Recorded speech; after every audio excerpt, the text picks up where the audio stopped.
under which he's being kept. So now, to return to the panel at hand, I'm going to introduce the panelists one at a time, and I'm delighted to start with Megan Brown, who's Associate Professor of Modern European History at Swarthmore College, with a focus on 20th century France, European integration, and empire. She's the author of The Seventh Member State, Algeria, France, and the European Community, which came out last year. Her teaching and research interests include post-World War II politics, decolonization, the history of France and Algeria, and questions of citizenship. Megan? Great. Thank you so much for this invitation. Can people hear me okay on the Zoom? Yes, okay, great, thank you. So I'm just going to speak a little bit about what my book is about, but I am most eager for us to have this conversation between all of us. My book examines how and why Algeria, a Muslim country or majority Muslim country in North Africa, wound up named within the territorial bounds of the European Economic Community, a reality with lasting consequences on both sides of the Mediterranean. Scholars often echo rather uncritically the contention that European states pivoted from colonies to continent, from empire to integration, but as I'll explain, this was not the case. When the Sixth entered the final phase of negotiations for the EEC in early 1957, French officials had something other than European integration on their minds. In February, the UN discussed the ongoing war of Algerian independence for the first time, although they didn't call it a war. But the war was nonetheless brutal, not least because of Algeria's large French settler population and because French law divided Algeria into départements, administratively akin to metropolitan France. This juridical formulation did not extend citizenship rights to most Algerians, but it cast Algeria as a part of France itself and not as a colony. Mere days after the UN debate, French officials introduced a non-negotiable demand for the EEC. The treaty must name Algeria within its geographic reach, as opposed to the looser association already slated for France's colonies. Beginning to grow desperate as they lost ground in what one historian has aptly named the diplomatic revolution, they now saw European integration as a weapon against Algerian independence. So the chronologies of decolonization and European integration overlap greatly, and I'll emphasize this, I think it matters to what we're all talking about today. This is so patently obvious if we look at timelines, and yet somehow it's constantly rediscovered as if it's shocking that the 50s are literally one decade. So the European Coal and Steel Community's Treaty of Paris signed in 1951, Indochina's independence from France, and the failure of the European Defense Community, both in 1954, the European Economic Community's founding with the Treaty of Rome in 1957, the Year of Africa in 1960, and I could go on and on. Overlaying these chronologies, or more accurately acknowledging that they are more than just coincidentally concurrent, invites a different and a really crucial reading of the EU's origins. French officials who picked up their pens to sign European accords in the post-war years represented not nation states, but empires, particularly, but not just in the case of France. Belgium, Italy, and the Netherlands all also still possessed colonies or administered UN trust territories for over a decade after World War II's end, including when they were signing the EEC's treaty. So although some members of the Sixth bristled at France's demands, these European diplomats shared a real common sense belief that empires were the normal way to organize the world, and that Europe could and should remain in control of territories across the globe. So the Treaty of Rome, signed in March of 1957, named Algeria, and it detailed what elements of the treaty would immediately apply there, mainly related to trade. Algeria was, geographically speaking, in the EEC, so in integrated Europe itself. From 1958 to 1962, European officials at points revisited policies and funds targeting Algeria, but generally, the French officials who so strongly had insisted on Algeria's inclusion were less concerned with actually implementing these sorts of membership benefits or geographic benefits to Algeria. So I could say that, my book title is not accurate to chat about, but maybe provocative or demands a question mark, right? Was Algeria actually a seventh member state, or what was its relationship to the EEC? the six, for example, bickered over Algerian laborers' rights to free movement, and about the heavy price tag of European development aid going to Algeria. I could go on in great detail, and I'm happy to chat about it during Q&A about all the sort of nitty-gritties of these, of how Algeria was or was not sort of being included in these treaty regulations, but completely gloss. In 1962, Algeria won its independence, and so then this creates a situation where we say, okay, Algeria, an independent state, is still finding itself in the geographic bounds of the EEC. And strikingly, that's not the end of the story. Because of the wording of the treaty, independent Algerian leaders now found themselves able to ask the EEC very directly, okay, we're named in the treaty, what do we get out of this now? Much to the chagrin of the European members of the six. Unable to agree on wording and on policy, the six largely operated individually, which is really against the spirit of the Treaty of Rome when they were making decisions about its relationship to Algeria. Algerian officials, for example, demanded aid for construction projects and jobs training. And yet, simultaneously, while European officials were reticent to completely cut out Algeria, they were in the midst of, for one thing, working quite hard, French and Italian officials, to kill Algeria's wine industry. So they're simultaneously operating with an assumption of continued relations to Algeria and undermining an already fragile economy in Algeria. In 1974, Algeria's Minister of Foreign Affairs, Abdelaziz Bouteflika, declared, I'm quoting, "It should be recalled that France signed the Treaty of Rome, considering Algeria to be an integrated part of France, and by consequence, legally and historically, we Algerians would have had the same rights as any other member of the European community." 2 years later, an accord signed by both Algerian and EEC officials cemented a new and far less expansive relationship, a cooperation agreement, and I should say that this made no reference to the prior treaty language, and it made no reference to the reality for over a century of l'Algérie française, so real erasure in the history of this reality. And yet, even the accord is not the end of the story. The 1970s saw a handful of what are known as the Algerian cases at the European Court of Justice. In these cases, non-French European nationals challenged being denied pensions that were inclusive of the years that they had worked in a pre-independence Algeria. And the European Court of Justice agreed that, in effect, the EEC had to acknowledge years of work in Algeria as being years of work in Europe. And a British Advocate General arguing on behalf of one of these retired laborers argued, quote, "The aftermath of empire has brought, for those of our countries that were formerly imperial powers, liabilities of many kinds which, whilst unwelcome, are for one reason or another inescapable." So, maybe kicking us off, scholars, very much myself included, often relay the information like what I've just said as being newly discovered and totally unknown. And I just, it's at this point, it's frankly baffling, and work like mine, like Pio and Stefan Jansen's work on Your Africa, we've built happily on incredibly detailed archival work by scholars including Marie-Thérèse Bitsch and Jérôme Bossuet and Karis Mueller, all of whom have really, I'd say, influenced this newer generation of historians and social scientists. I think if their work has made less of a splash, maybe it's because often they're publishing in France, or in the case of Mueller, she is in Australia, so an incredible geographic divide in terms of sharing knowledge, really, right, in sort of gathered spaces.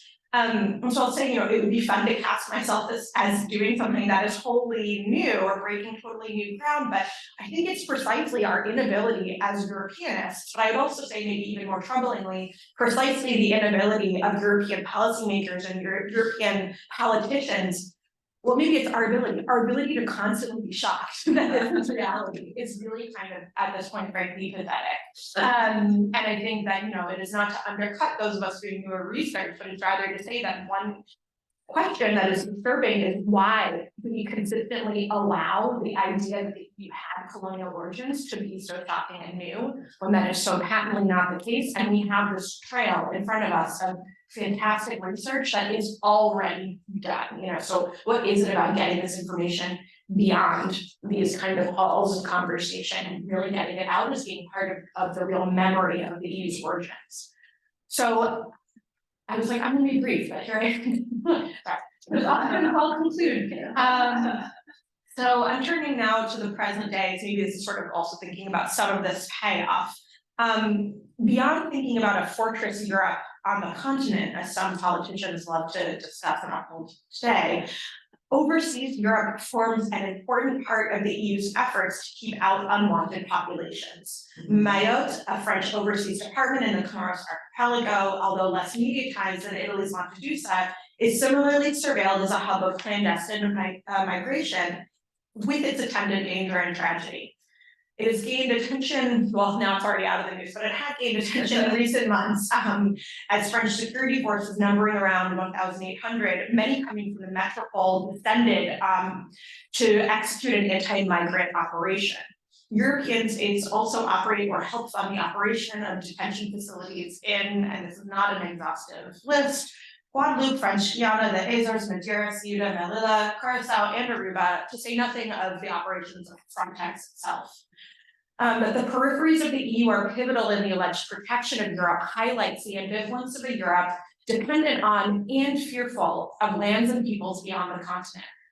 In response to France's visa regime in Mayotte, the Moroni-born writer Souef El Badawi rewrote France's national anthem, La Marseillaise. This is a portion of it. Come on, drowned children of the brotherhood, the day of mourning has arrived. On us blows a wind of tyranny, bloody sharks stand ready. European studies is incomplete without a study of the places and people who once found themselves or still find themselves far from Europe's continental borders, but under its rule. We must take seriously the legacy of Algeria's years in the EEC if we are to challenge the current climate of xenophobia and anti-immigration fervor raging in Europe and beyond. European officials wrote empire into the very fabric of the EU's predecessors. And if we believe that the colonial origins of the EU are unimportant for ancient history, we should think again. Thank you.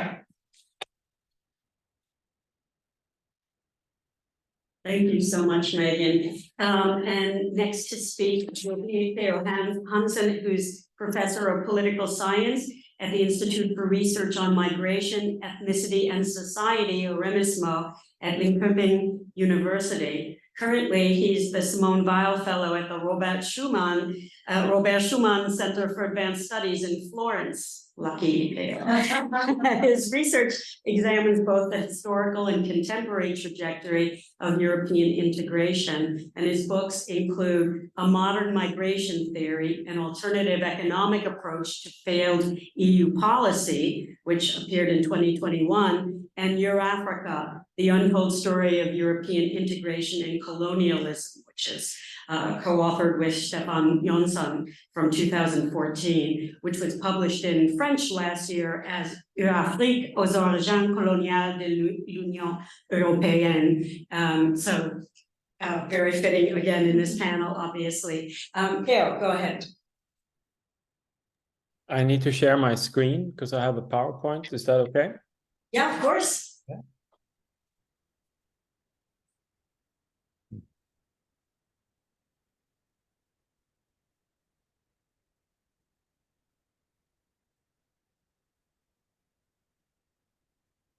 Are you having any trouble with it? Excuse me,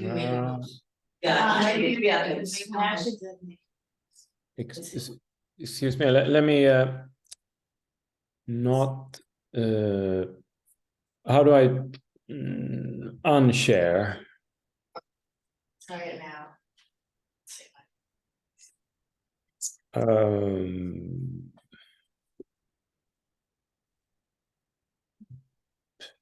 Somehow it doesn't show up. You can see my screen, but Now we can see you, but not, yeah. Can we change the, what's the? Oh, there we go. There it There it is. can you see this? Yes. Yes. Yeah. Yes. I even have a little title. I thought since I have such short time, I should also pick a very brief topic. But this is just a sort of new thoughts, quite impressionistic on the topic for today, but things that I'm sort of writing on right now. So thanks a lot for this kind of invitation to get feedback and discuss this stuff. It's going to be really fun. So Europe's long 20th century, what do I mean by that? Well, simply that the European or the EU mindset has not moved out from the problem-solving mode of the 20th century. And one way of approaching that is to go back 100 years or a little bit more than 100 years to the father of modern-day geopolitics, Rudolf Kjellén. It's a Swedish scholar who's not been translated into English, only German. But he coined geopolitics. He also coined biopolitics.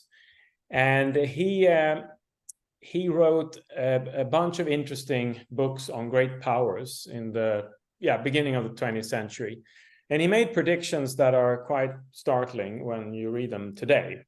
So he was very early with the thesis on the decline of Europe, because he said that Europe is in decline already, I mean, at the time when it was actually peaking.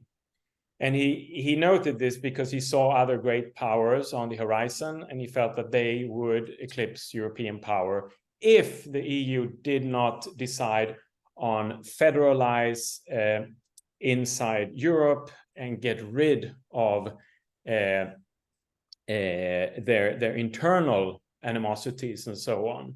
So you can see here, it's only through union that the present day European states can preserve their stamina towards rapidly growing adversaries, which already count their territories in double and their populations in triple-digit million ranges.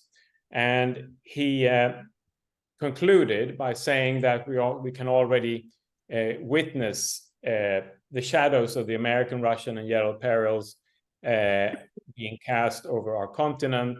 Thus has Europe come under pressure, which in due time will win out over the mighty facts and traditions which split Europe into several sovereign small parts. If we jump ahead 100 some years, I have a problem here with this interfering constantly with me. Let me see if I can get rid of it. Yeah, I see everybody else, so I can't see the PowerPoint. But Timothy Garth and Ash wrote a piece in Foreign Affairs this summer, where he speculated that we might see a post-imperial future in Europe if Russian aggression could be contained. But then he added that paradoxically, however, to secure this post-imperial future inside Europe and stand up to Russian aggression, the EU must itself take on some of the characteristics of an empire. It must have a sufficient degree of unity, central authority, and effective decision-making to defend the shared interests and values of Europeans. If every single member state has a veto over vital decisions, the union will falter internally and externally. And this is, in a nutshell, what I mean, that 100 years later, the European Union, or what is the European mindset today, is doubling down on things that have been failing at every juncture they have tried in more than 100 years. But this is what is happening right now. But it is happening in a context where there is like Megan was talking about too, where there's a strong sort of animosity, or there is an amnesia towards the past. The sort of history of European integration is very little known, and so this geopolitical turn that we're seeing now in Europe, and that we have seen since Crimea, a bit even before that, and then sort of turbocharged after Russia's invasion of Ukraine. This geopolitical turn is thus seen as utterly novel and unprecedented. All these terms that are being thrown out from Brussels about the EU as geopolitical, global power balancer, strategic autonomy, sovereignty, hard power, and everything. So no more Mr. Nobel Peace Prize soft guy.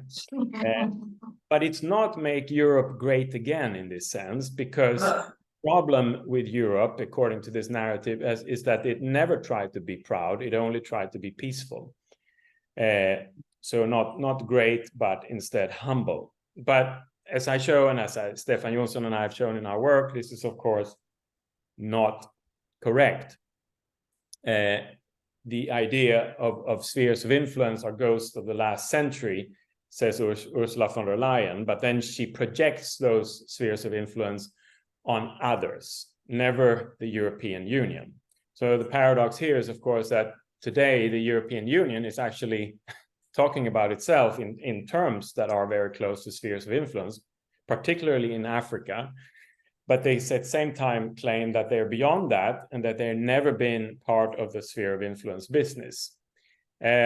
Yet Bruno Dupré, who is the advisor to Joseph Borrell at the EU External Action Service, he states, despite the political innocence of its history, a strategic culture is gradually being established within the European institutions. So he sort of confirms this picture that there's never been a geopolitical gene in the European project, and that's why we need to invent that geopolitics now. And the way he is then reinventing that is precisely by doubling down on spheres of influence, saying there can be no sovereignty for Europe without the creation beyond the neighborhood of an arc of countries that share and defend the same values. Strategic autonomy is not synonymous with independence or autarky, but rather with interdependence that is chosen rather than suffered. So this is sort of the mentality that we get from Brussels these days. At the same time as it is denying any sort of business with what it's actually doing, at the same time claiming that this is entirely new, that Europe's geopolitical turn is being forced upon Europe by Russia, by China, and for some even by the United States.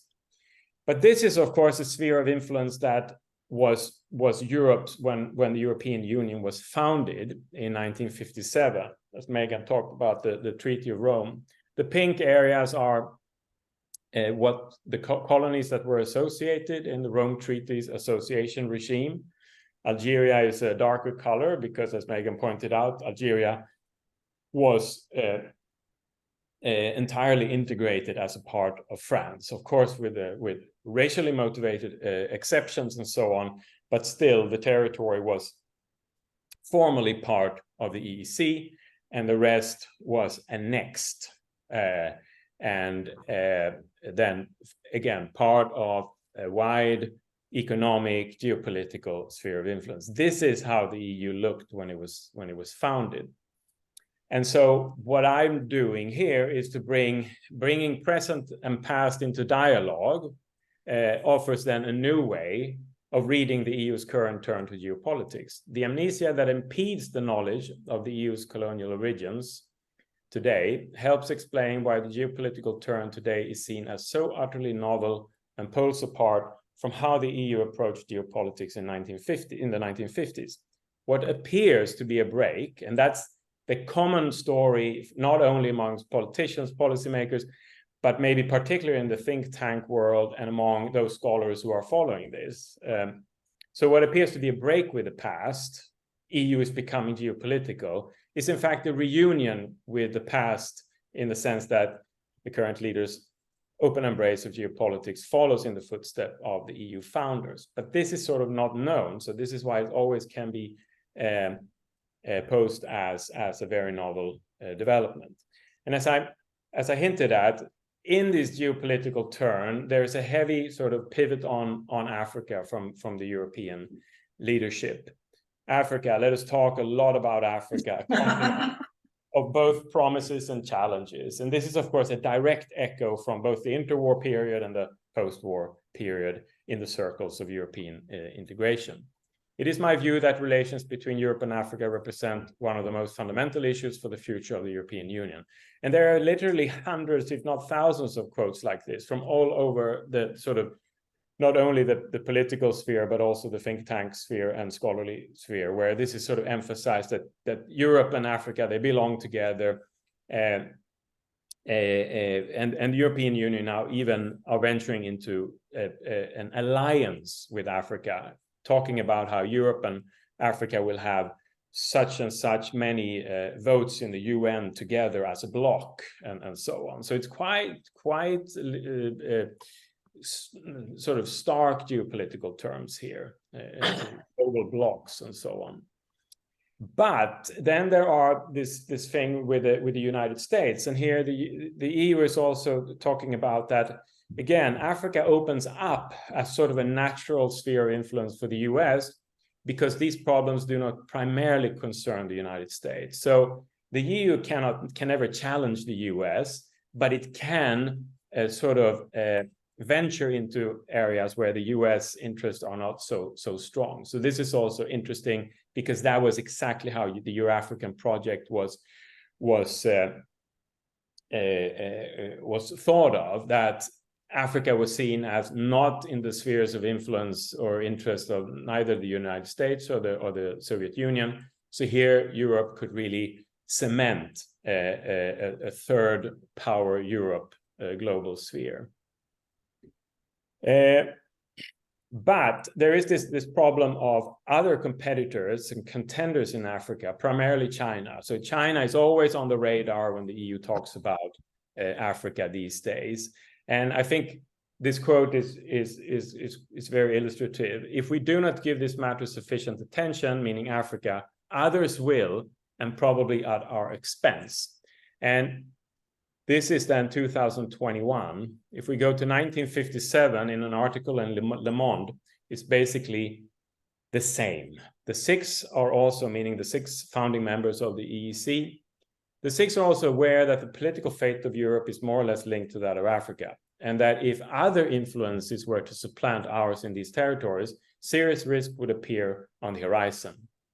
If Europe did not actively participate in the development of these territories, meaning Africa, others would take over in the more or less long term, and they might not be friendly powers. So this sort of implying that Europe sort of owns or has the first bid on Africa. It lives on, and right now it is stronger than in a long time.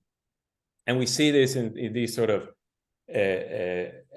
comments. This is Ursula von der Leyen. We are good at financing roads, but it does not make sense for Europe to build a perfect road between a Chinese-owned copper mine and a Chinese-owned harbor. This is very much the mentality. Look, the Africans are choosing all of a sudden. They have some choice, and that is not good for Europe. So in conclusion, what is also then part of this long 20th century is Europe's or the EU's refusal to look at sovereignty in Africa as something real. So it's sort of, so it does not grant still sovereignty in Africa. It's still a foreign concept, and the whole discourse is premised on that notion that Europe still sort of should be able to sort of set the agenda for Africa.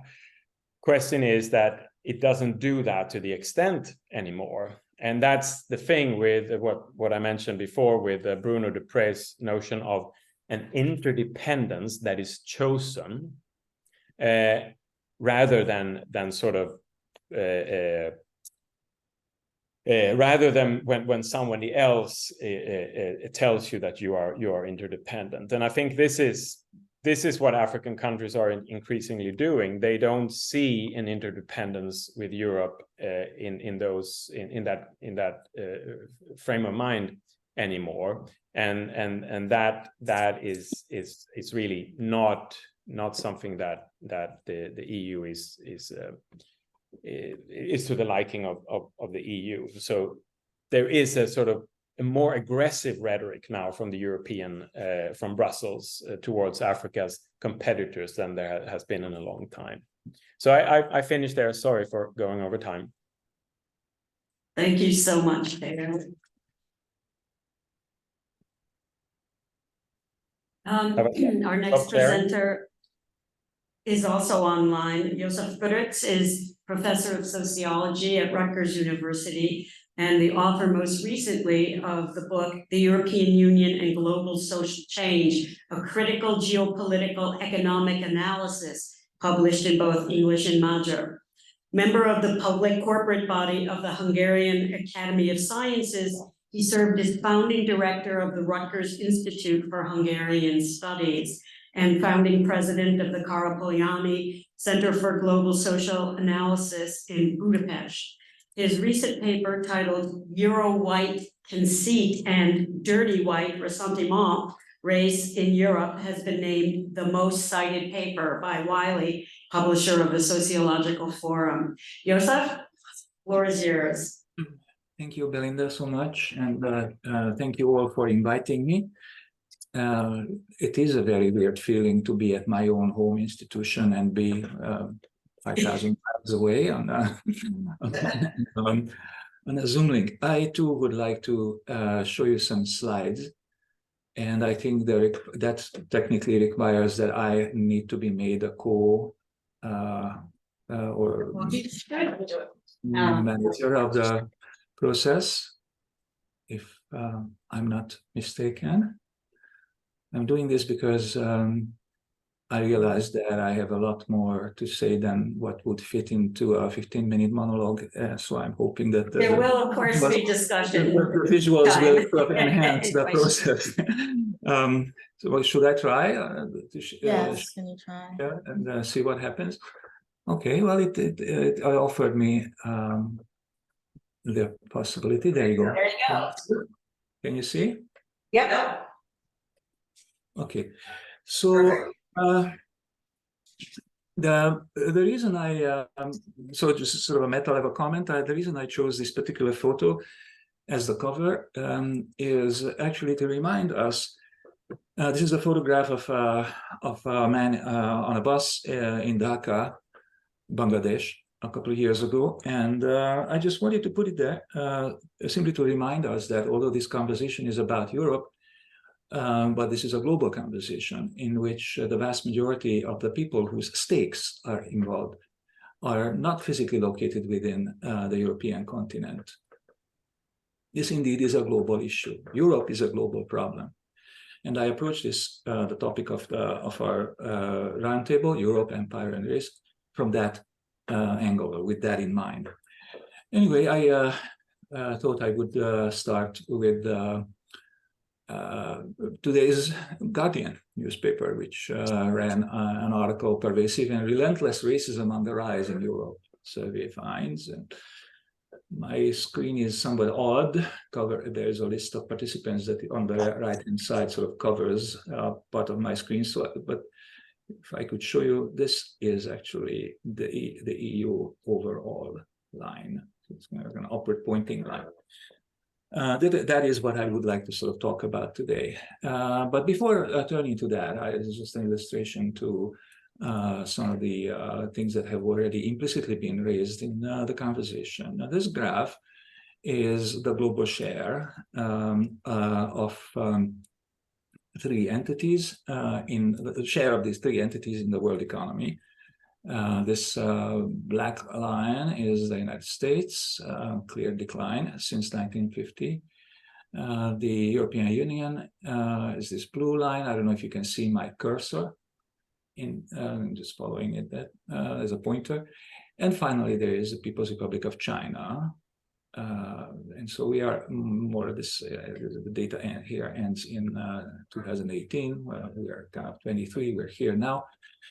For all intents and purposes, China has already surpassed both the US and the EU in terms of its global share. That is the issue that is foremost on the minds of European decision makers at the time. They don't really necessarily talk about it, certainly not in this kind of crass, almost borderline crass open fashion, but it is an issue, and that is very much what they have in mind. Every step that they make indicates that.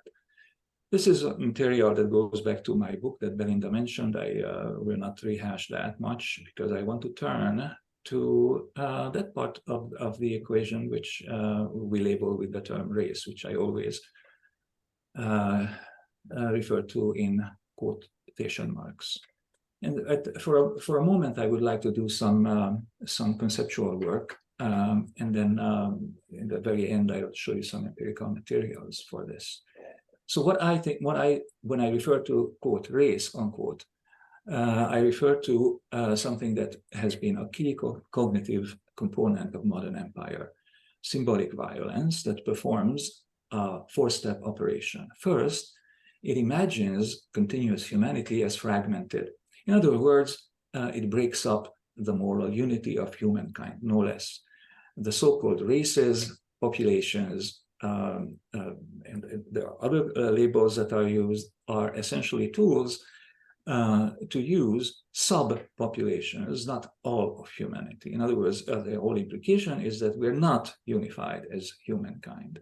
That, of course, is contrary to everything that we know, and therefore I consider it to be an abject form of symbolic violence. The second cognitive step is that which arranges those quote-unquote races in a hierarchical fashion. The illustration I put there on the right-hand side is a 16-category racial typology from 18th century New Spain. But there were many others, much more complicated systems and so on have been. The third one claims that that hierarchy is a constant across all criteria, including, most important, social, political, and moral outcomes. And one of the most depressing examples of that is somebody whose work I have been teaching for almost 30 years now, and that is Max Weber. Max Weber is one of the standards of any sociological training, particularly the Protestant Ethic book. And as it turns out, a year before his passing away in 1920, in the Spanish flu, Weber was asked to write a new preface to his sort of summary volume on his sociology of religion, including the Protestant Ethic.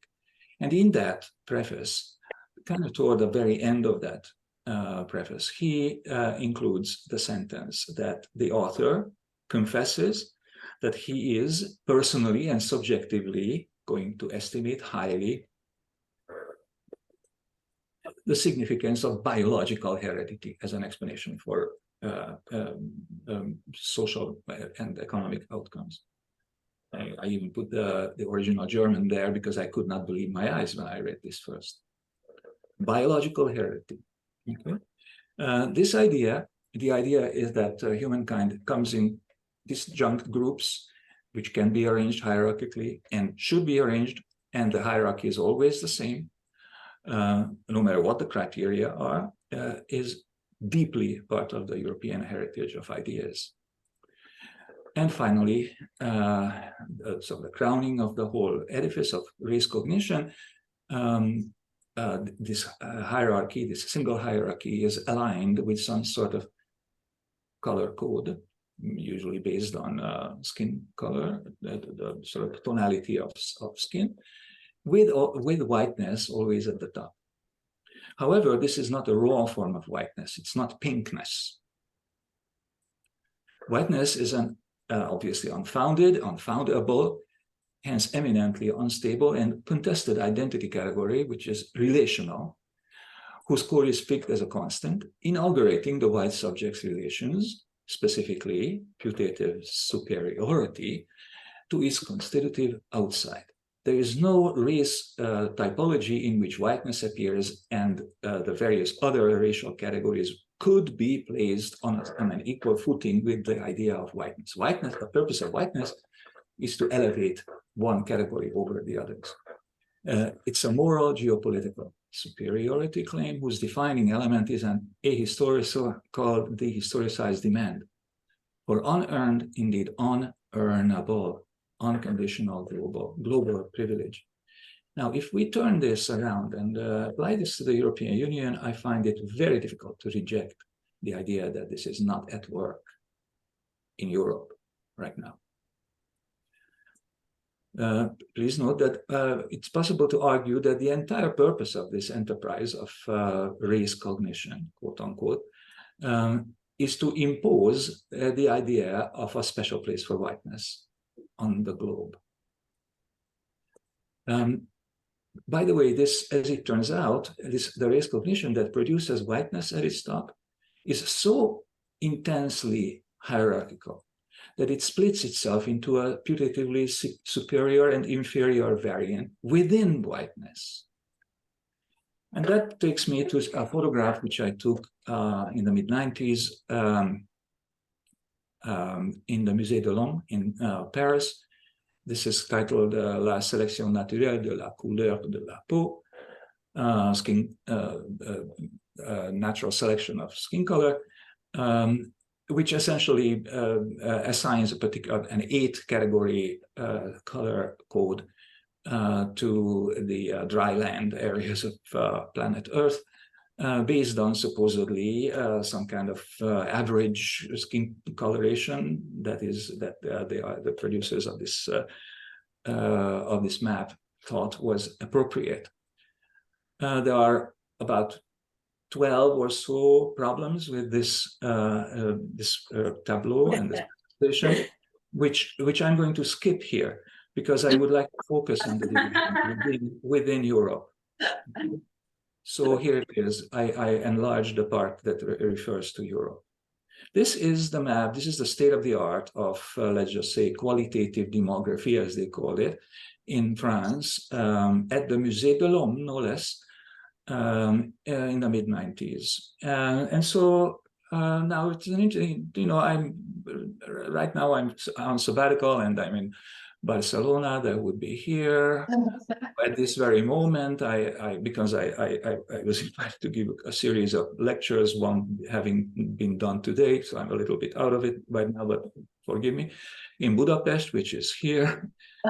So the point is that Europe is not fully white according to this schema. There are whiter whites and slightly less white whites. And this is the sort of the idea. What's great about this is that it's a visual representation, and it's kind of difficult to argue that it didn't happen, because it did happen. It's right there. Now, the idea behind all this is fully available to pretty much all East European intellectuals, no matter where you ask. Experiences of being told that you're white, but not quite, is a common experience of everybody who has ever traveled, or not traveled for that matter, who has ever stepped out of their house in downtown Budapest. So because of that, what we see is the onset of a moral panic. Of course, in theory, it's possible for East Europeans, East intellectuals or others to say, oh, no, this is the wrong way to talk. We're all human, we're all equal. In other words, it's possible, it would be possible to critique the whole really 19th century idea of this categorization of humans. But that's not what happens. What happens is a demand to be accepted. Yes, we're also really white. White. That's why it's possible. And so what I'm going to do empirically here is just list a couple of, let's just say, cultural products that sort of formations, linguistic formations that have come out in the last 5 to 10 years in the East Central European context that have reached me. So here's one. Hungary is not a mixed species country. And you see it right. It doesn't say not a mixed race country. This was a sentence that was uttered by the prime minister of this country a year and a half ago. It was translated into the English language press with much, people were upset about it, saying that Hungary is not a mixed race country. And in other words, the whole idea, there was, on the other hand, I fully share that, of course, but the problem is that people who represented that text actually, how should I say, made it milder. Because Orban didn't say a mixed race country, which would have been possible, kevert ras. No, that's not what he said, kevert fajú. Faj is species. And referring to other humans as species, like another species, mixed species, and so on, is the language of the extreme right from the war time period. It is the Arrow-Cross language. It is the explicit fascist Nazi party language in this part of the world. This is, in this country, it went down without much reflection. A couple of us were upset about it, but essentially, no, even in parliament, almost nothing happened. For their parts, liberal intellectuals routinely denigrate Orban as a gypsy. It's possible to talk in that way in Europe. Now, what's wrong with Orban? He's a gypsy. Okay? Liberal intellectuals, our friends. There was a plan that one leading university from China called Fudan University would open some operation in Budapest. I don't know where that plan is right now, but about 2-3 years ago, there was a big scandal about it. Why? Because the opposition and the intellectuals around it called Fudan University a Chinese snitch university. Snitch university, okay? That Fudan University is about 250 or so rankings higher than the best Hungarian university right now, by the way. Routinely, intellectuals as well as people in the street talk to each other in ways in which they mock Chinese accent in Hungarian. There is a Chinese minority, trading minority, particularly in this country, and this is what's going on, and everybody just kind of laughing. The language, when it is really hot in the summer, like it was last summer, one typical formula, not the only one, of course, but there it does appear that this kind of weather is not suitable for white men. When intellectuals are upset with the government and demand that it behave more, I don't know, liberally, I suppose, or more so tolerant, the chanting is Europa, Europa in front of the Ministry of Culture or in front of Parliament. So Europe is a political demand, while Hungary is has been a member of the European Union since 2004. There's a constant, another piece of linguistic evidence, a constant reference to continents as a form of political smear.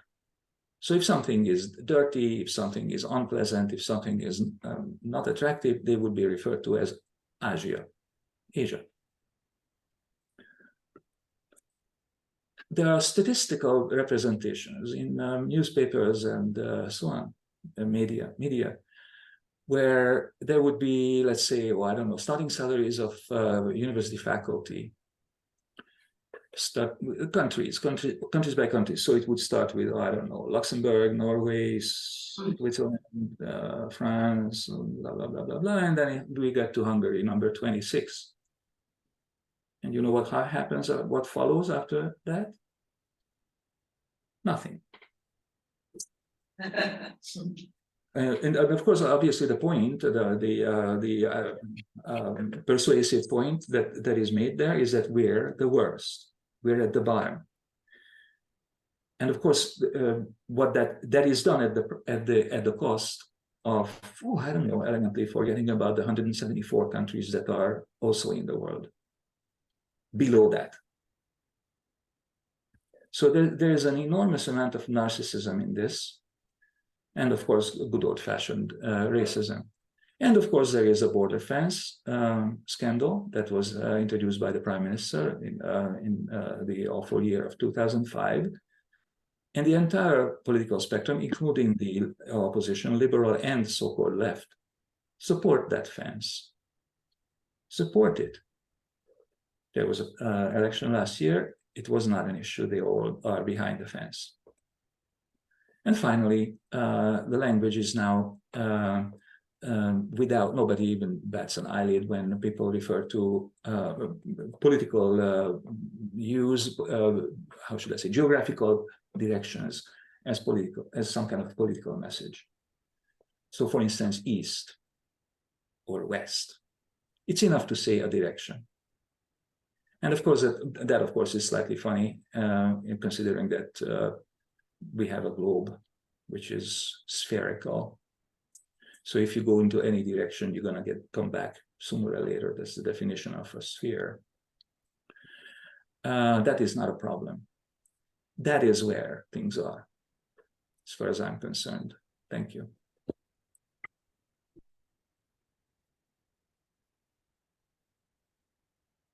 Thank you so much for that, Joseph.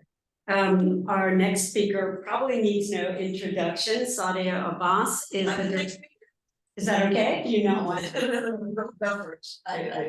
Oh, is that okay? Sorry. Yeah. She needs no introduction, and I guess I won't introduce her now. Our next speaker also probably needs no introduction in this context. Emily Marker is an associate professor of European and Global History at Rutgers Camden and a member of the graduate faculty in history at Rutgers New Brunswick. She's also currently fellow at the Rutgers Center for Historical Analysis and a member of the executive committee of the Rutgers Center for African Studies and sits on the advisory board of the Rutgers Center for European Studies. She's the author of Black France, White Europe, Youth, Race, and Belonging in the Post-War Era, which came out in 2022 and has received honorable mentions, and also, as of yesterday, a big AHA Book Prize. Dr. Marker is the president of the Camden chapter of Rutgers AAUP-AFT and the rising president of the Western Society for French History. Emily? Thank you. Linda, when you say it all like that, it makes me wonder, why am I doing all of those things?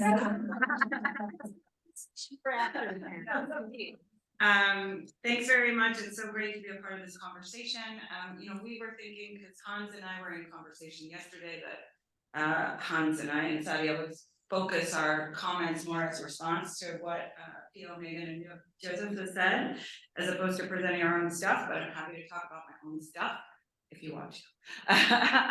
But listening to the three of you guys, I thought, I thought that Megan's starting point of, this strange persistence, inability to get beyond the myth of a decolonized or anti-colonial Europe.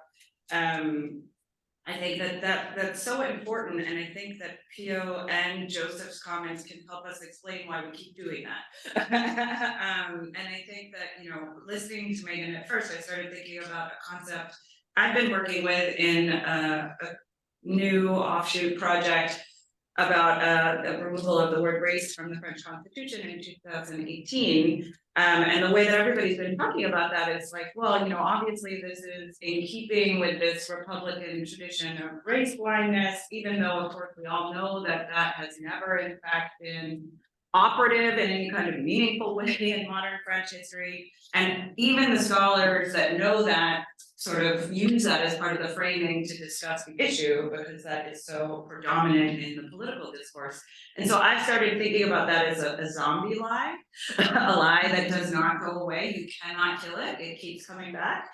And I think that this is one way of thinking about the sort of colonial amnesia or the blindness, because it's not amnesia. It's not like we don't know it. We do know it. It is a willful unknowing, right?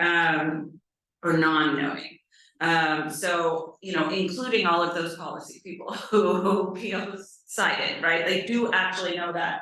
It just doesn't register and they don't work with it in that way, or they don't engage it in that way.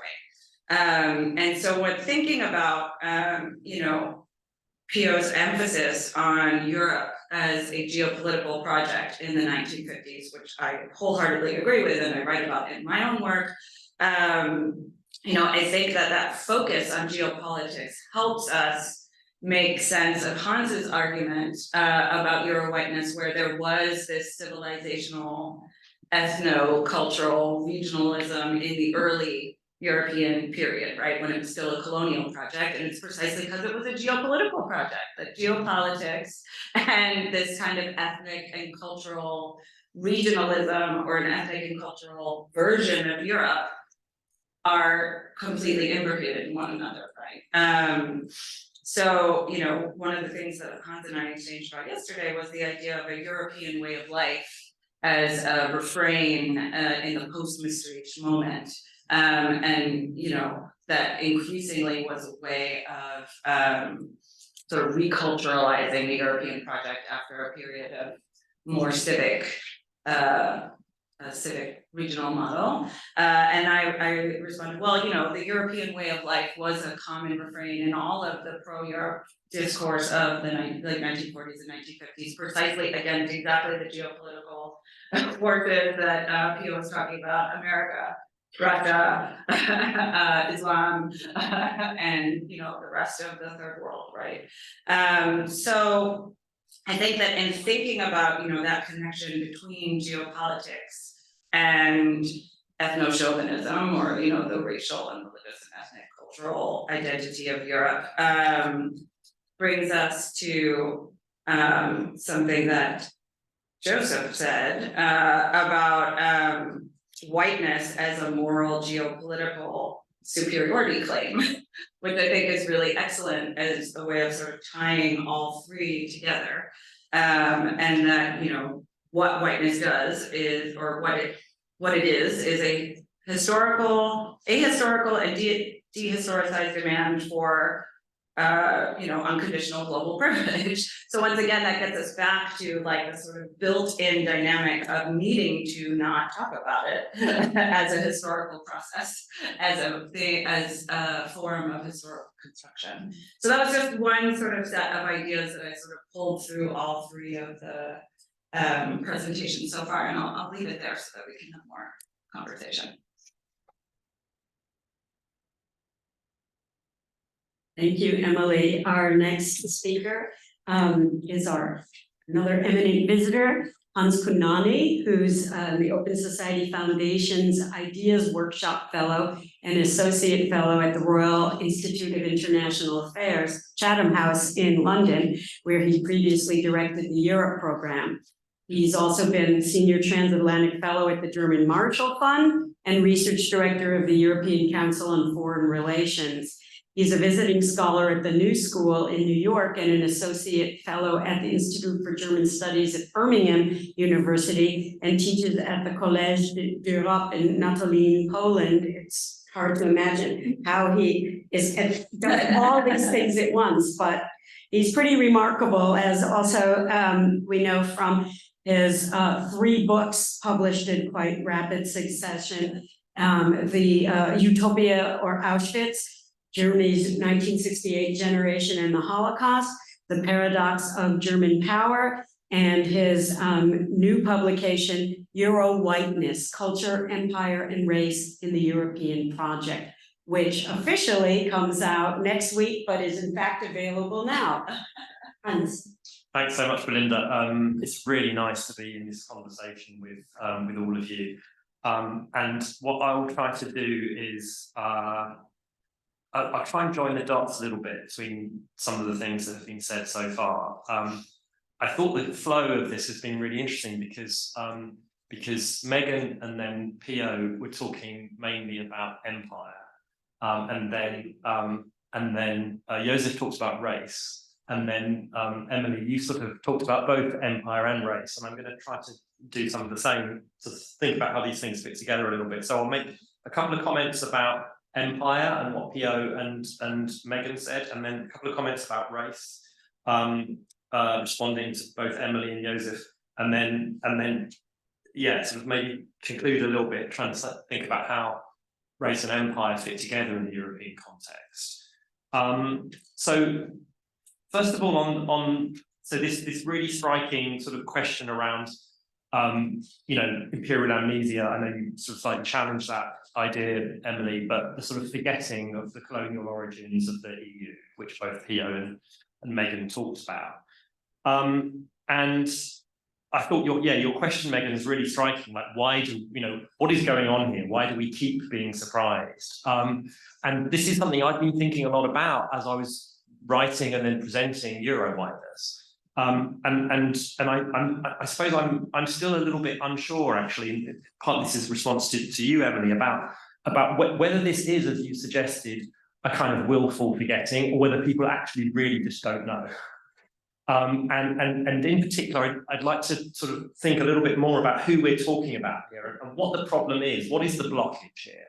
So, as Pio knows, because I've said this to him and said it multiple times before, that one of the things that that kind of was in the back of my mind as I was working on Eurowiners was this kind of sense that in the world that I inhabit, which I described yesterday as being this sort of slight no man's land between sort of academia and the policy world.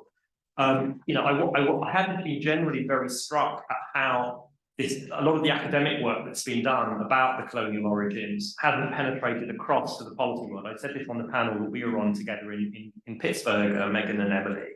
And in particular, Eurafrica is almost 10 years old now, and I've just been struck again and again over the last few years about how few people in the policy world have even heard of the book, let alone read it. So it seems to me there is one disconnect, which is between academia and the policy world, and somehow the academic literature is not penetrating into the broader policy world, and then into I suppose the mainstream media as well, because it doesn't quite make it across. But then it does strike me that there's also another disconnect here, which I'm becoming increasingly aware of now that I'm spending more time in the academic space, is between academic disciplines, right? And this is something that you picked up yesterday, Sadia. We were on this panel together at EUSA in Pittsburgh, and we were sort of talking a lot about how it's taking a very long time for people in European studies to be aware of that.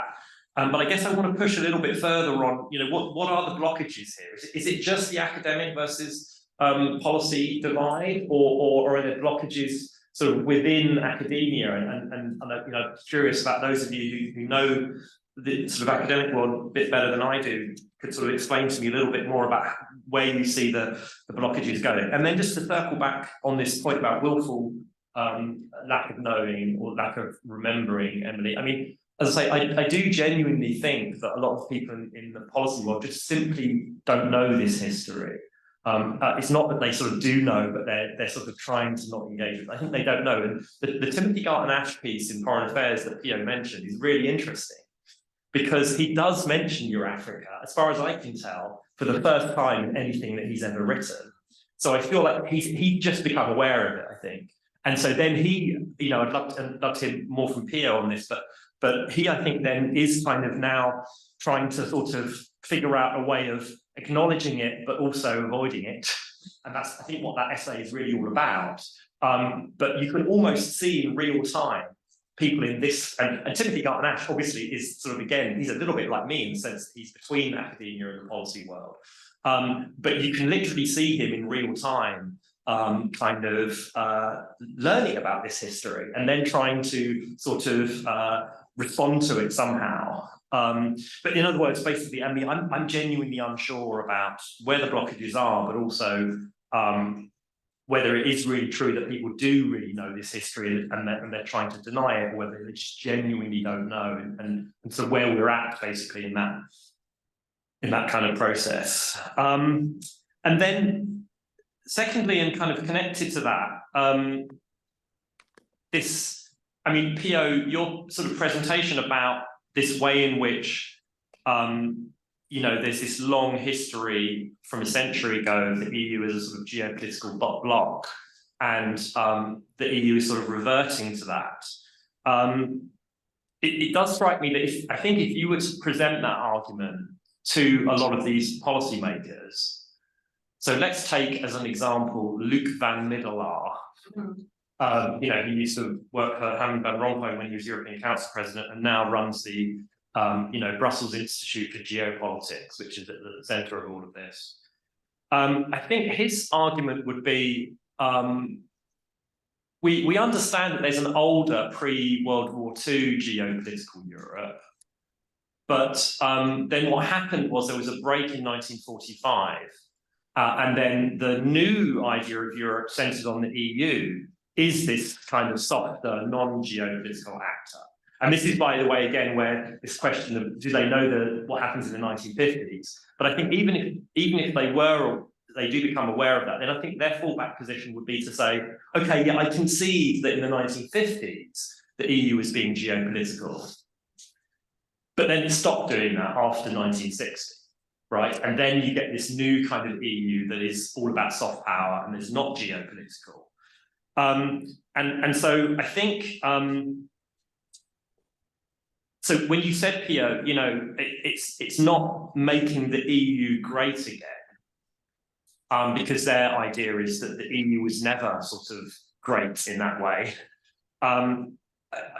I think this is where I want to sort of distinguish between Europe and the EU, because as I say, I think, you know, in a sense, it's making Europe great again. But this idea that the EU has to discover this for the first time, I think that would be their kind of argument on that. Okay, I think that's roughly what I wanted to say on the empire part of it. I hope that made sense. Oh, and actually, no, one final thing on that. This is sort of the question that I've sort of increasingly had around. So I talk in the book about the civilizational term, and there's also, and I think you use this term, Pio, the geopolitical term. And I think in what you were just saying, Emily, there's a sort of implication that the two things go together. And this is again what I want to slightly sort of push to clarify. Do they have to go together? So in other words, you know, because this is the argument I have with quite a lot of policymakers now in the EU, is some of them at least will want to separate those two things out and say the civilizational term is bad. We shouldn't frame this in terms of clash of civilizations. But that doesn't negate the wider sense that, you know, Europe's in decline, you know, we're in this more sort of fraught kind of international politics. We do need to unite. We do need to, you know, develop more military capabilities and so on, because of, you know, also the uncertainty about the US commitment to Europe, et cetera, et cetera. And so maybe, you know, they would say, can't you have the geopolitical term? The geopolitical term is good, right? And that's just a necessary response, as you were suggesting, Pio, to the sort of world we're in. But let's do it without the civilizational term. And I think we should take that seriously, because you know, it seems to me there are three ways you can frame, you know, European strategic autonomy or whatever phrase you want to use. One is in the civilizational way. This is, you know, a clash of international politics as a clash of civilizations, and Europe is a distinct civilization. There's a second way of doing it, which is a sort of ideological frame, right? Which you hear a lot, you know, also from the Biden administration. You know, this is a global struggle between democracies and authoritarian states, right?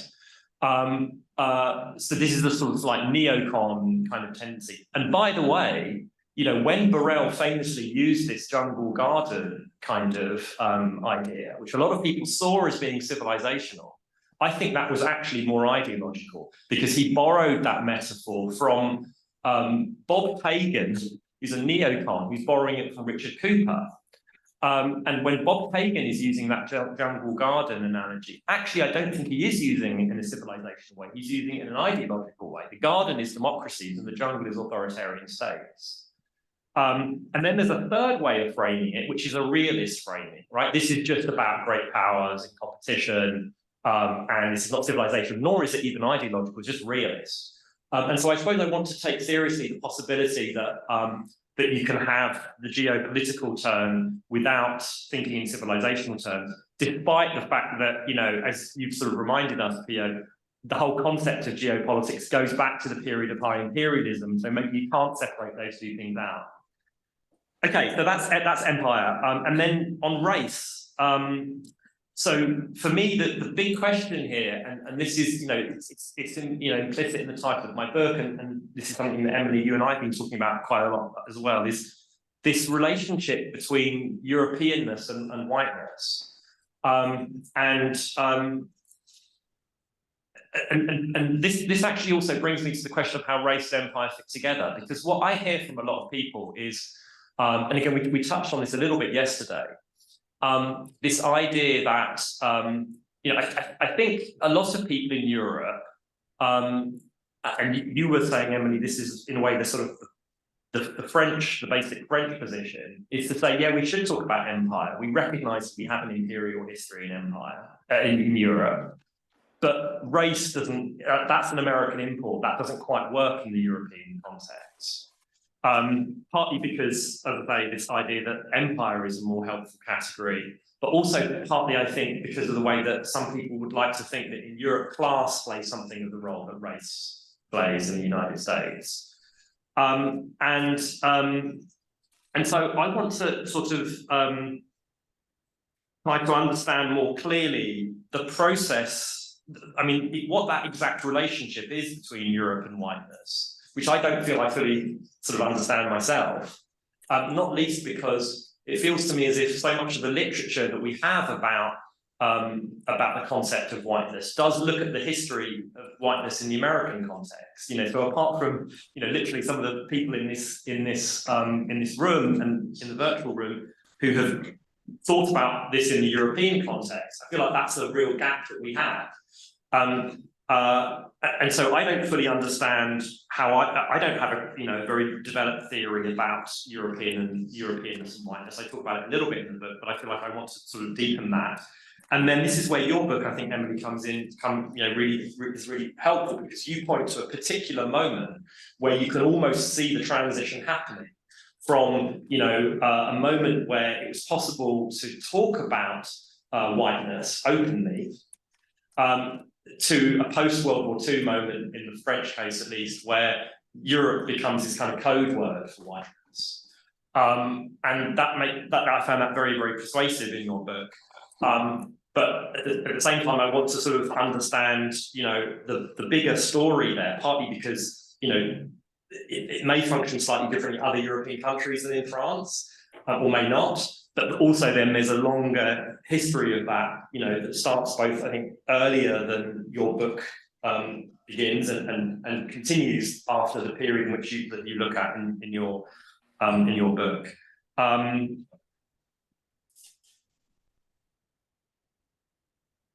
Yeah, I think I'll stop there. Thank you so much, Hans. And now, Sadia Abbas, who is director of the Center for European Studies at Rutgers and an associate professor of post-colonial studies at Rutgers, and author of At Freedom's Limit, Islam and the Post-Colonial Predicament, which was the winner of the MLA First Book Award, and the novel The Empty Room, which was shortlisted for the DSC Prize for South Asian Literature, and co-editor of Shazia Sikandar Extraordinary Realities, which was listed as one of the best art books of 2021 in the New York Times. She has written on a very narrow range of topics: Jesuit poetics and Catholic martyrdom in early modern English poetry, neoliberalism and the Greek debt crisis, Pakistani art, and the uses of Reformation in contemporary Muslim thought, and much else. She is co-founder and co-editor of Ideas and Futures. Sadia? Thank you.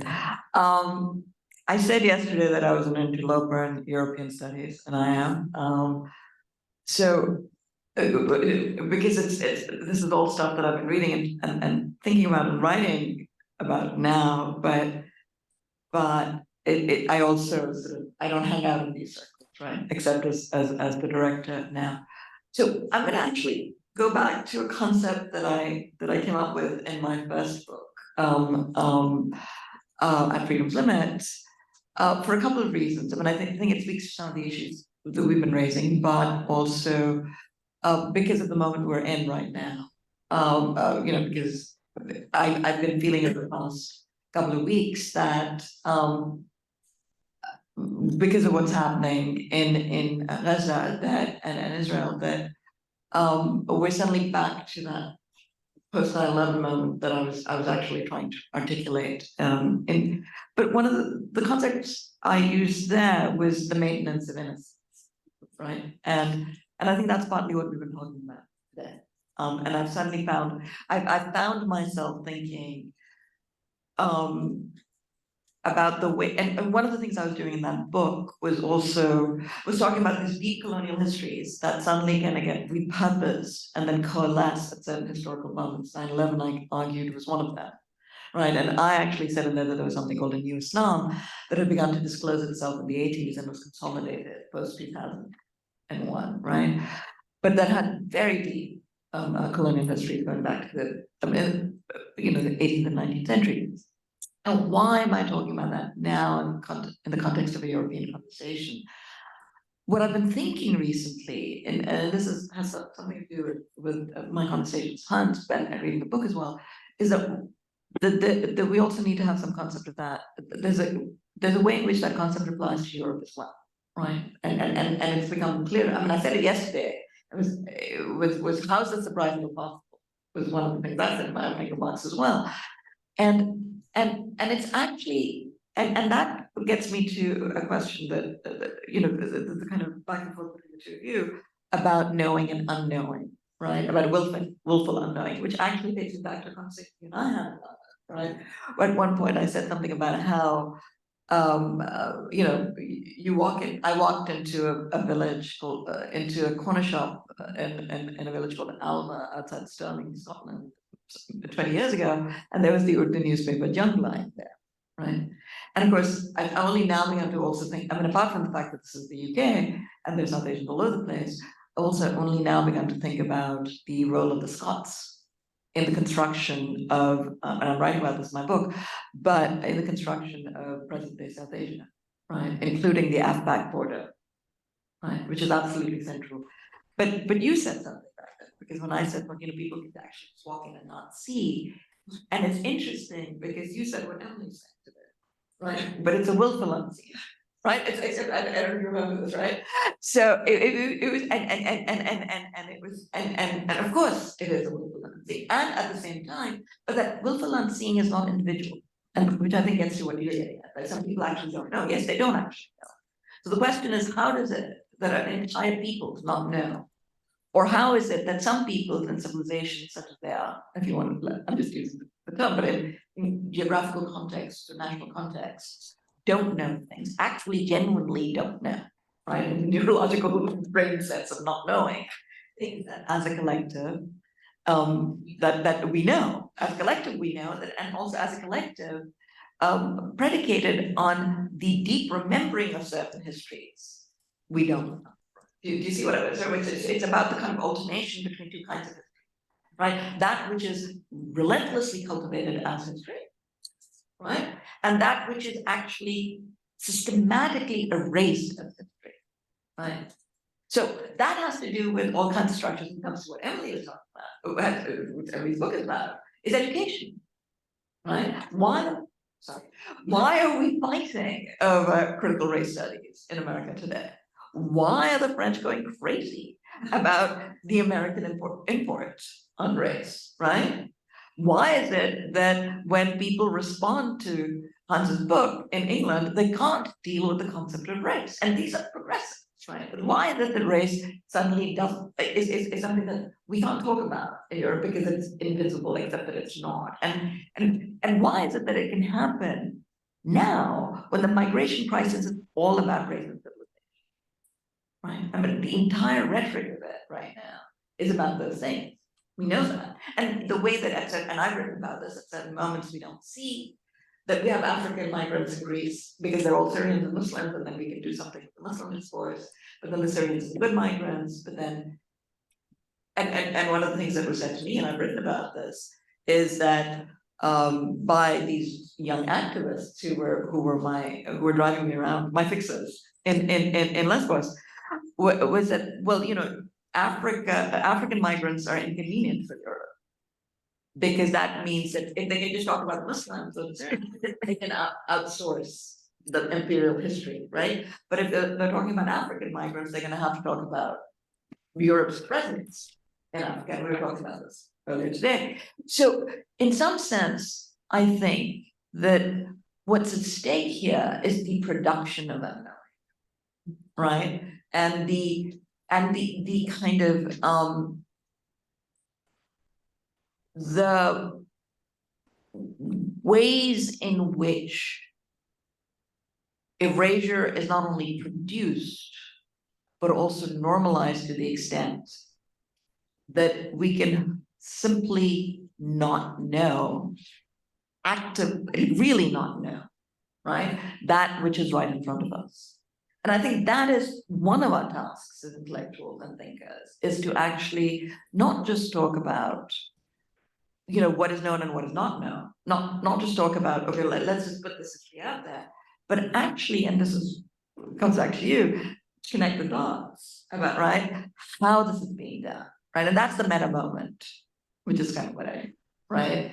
It's the meta moment intellectually, like what we need to produce more about the processes of erasure also, right? And I think, and the reason I'm again talking about this also is because, as I said yesterday, I was talking about what we launch going forward. What can we do as a collective? And that was part of the reason for having this conversation, right? Hans and I were talking about this also when I kept saying, you know, every now and then a book comes along that allows you to, and this is the critic part of me, right?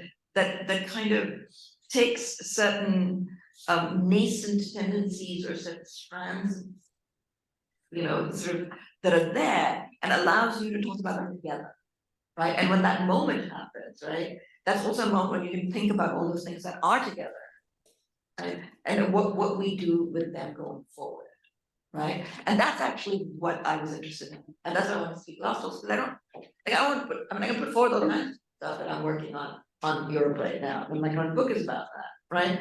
But I'm more interested in thinking about like what we as a group can do, right?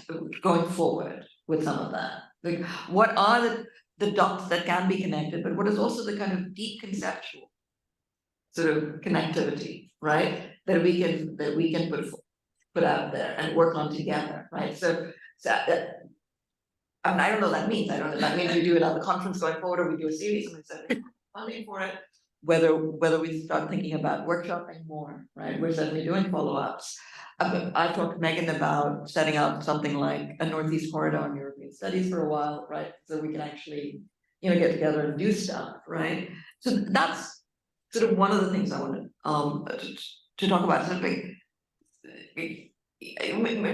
here I am being, I guess, either narcissistic or opportunistic or both or something else, which is, you know, how is the maintenance of how is innocence maintained is actually one of the things that we want to think about, right? And that I'm certainly thinking about. The other thing that I was, and I think this is also related to Josef's point, and I loved that presentation, was this issue of race and empire, right? That one of the things that struck me about the responses to your whiteness, right? And Hans had to listen to me go bang on about it at great length, is that is precisely the ways in which race was again erased or just illegible in some. I mean, people were happy to talk about colonialism, right? Even in England, even scholars of post-colonialism were willing to talk about it, but then so why are you talking about race? As if race was simply about melanin, right? I mean, and it was just, I was kind of odd, right? When I heard it, when I get to see this, or even some of the most interesting and smart and I think thoughtful and so on engagements where it becomes race versus class, and one is considered base and the other is considered superstructure, right? And that sent me back to Raymond Williams and Marxism and literature of all things. But I also just got in the library dissenting, and I didn't have time to read it before, Denise de Silva's book Unpayable Debts, and because I'm now, and then I started looking at Cedric Robinson, and the reason that I started thinking about all of this in a more present day context, right, was also because were two things, right? One of which is that in the context of the election of Donald Trump, right? But also the discourse in this country, but it's a discourse that I don't think is unique to this country. It's all over the place because ethno-nationalism and far right and fascism are connected across these various, across continents, right? Bannon was in Lesbos at one point, right, in the last 5 years. We know this. So, and going to Moria and the camps that I visited and written about and so on, and, you know, but what was really interesting to me, and I actually hosted a conversation after Trump's election at Newark, was that whole, you know, that mythical white voter, if you just peel him away from, and it's always him, away from Donald Trump, everything will be okay. And that's really not about racism. The fascism isn't about race, it's really a mystification plan, right? That discourse, which I with every corpuscle don't believe in, right? But then we hosted Bill Fletcher Jr. and a couple, and Virginia Matthew and a couple of other people, and there was a real confusion about it. But one of the things that struck me was the confusion at the conceptual level, which was the confusion about base and superstructure. We were actually back to the conversation about base and superstructure, even in the Donald Trump election. And we were back to base and superstructure in reviews of Huns's book on Euro-whiteness. Why are you talking about class? Class is actually base somehow, and race is superstructure. Well, actually, no. That's actually not true. Class as a concept it has something to do with production, you know, sort of relations of production and labor. But labor is not, I mean, class refers to labor and therefore is a cultural concept. It's not in fact base in that sense, right? It's related to base. And race, of course, as we know, the enslaved were also part of, right? We're also part of the base. So why am I saying all of this? And I thought I had nothing to say, but apparently I do, is that I think that when we talk about the far right, and when we talk about migration right now, and we talk about all of these issues, we also have to think about, and now I am addressing the question you were asking this morning, Hans, of coffee. We have to think about really taking this conversation forward in a much more imbricated and connected way, right? We have to think about how all of those things are connected across the US and Europe, and then, but also what we as intellectuals do from our different spaces with our different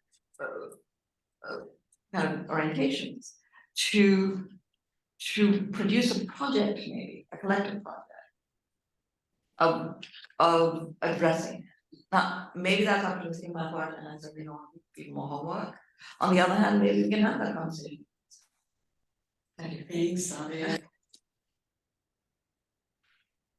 So we've had 6 really rich presentations. I'm going to move up here so that I can keep track of what's happening online. I know we have at least one question so far, and of course, you all asked each other, questions of each other, and I'm sure there'll be some time to respond to those. But Robin de Bruin, do you want to ask the question yourself, or do you need me to read it out for you?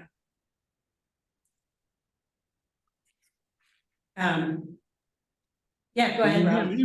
Yes. Can you hear me? Yes. Yeah. Excellent. Well, I had a question to Hans about this thing about willful forgetting, or do people really don't know? Well, as you may know, the far-right movement or far-right movements often claim that today's European Union is part of a conspiracy. They accuse people like in the past, Federica Mogherini and other people, of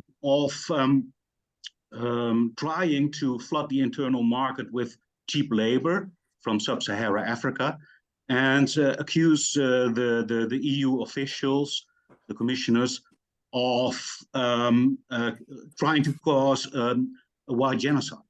And my question to Hans was, to what extent or how does this fit into your argument about willful forgetting, or do people really don't know? I'm gonna collect some questions if that's possible, because we only have less than half an hour at this point. So other questions from people here, in the room, or otherwise you can raise your hand virtually. Belinda. Sorry, all right, I'll go ahead. Thanks to everyone for your presentation, it's super interesting. I'm wondering, like, with this question of forgetting and willful forgetting, like we talked about the European Union level, the Europe level, and then I'm also wondering that the national level was very implicit in this discussion as well. But in terms of, you know, thinking about the national level and what can be said on a national level and what can be said on a European Union level and what can be said on a Europe level, and just, you know, wondering how that level of scale plays into this, if we can talk about that in a more explicit way. Maybe one more question. I guess I'll also throw in, if we can talk maybe a little bit more about the issues that Joseph and Hans raised respectively on kind of relative whiteness and on remembering that the EU is not Europe, and what that means in terms of these hierarchies and gradations. So yeah, go ahead. I wonder if Yeah. Pio and Megan and Joseph want to sort of sort of throw something in at this point before I come back. Yeah, sure. Sure, yeah, I think a few things. I'm not sure if on Zoom you could hear Ariel's question, which was about scale, and I think it's really helpful, right? So the national scale, the EU scale, and the Europe scale, certainly ties into this idea, right? And there's, I think, even among scholars, so much slippage of saying Europe, what do we mean? EU, or potentially even some other integrated European body, and I mean, it is complicated, so it makes sense, but that it is important to sort of parse that out. So that made me think also about what Joseph was talking about, and even, you know, this sort of gradations of whiteness and a really long history of certain now European states proving their whiteness, right? Italy, and deep fears about being too close to Africa, too close to Africanness, too close to the Mediterranean.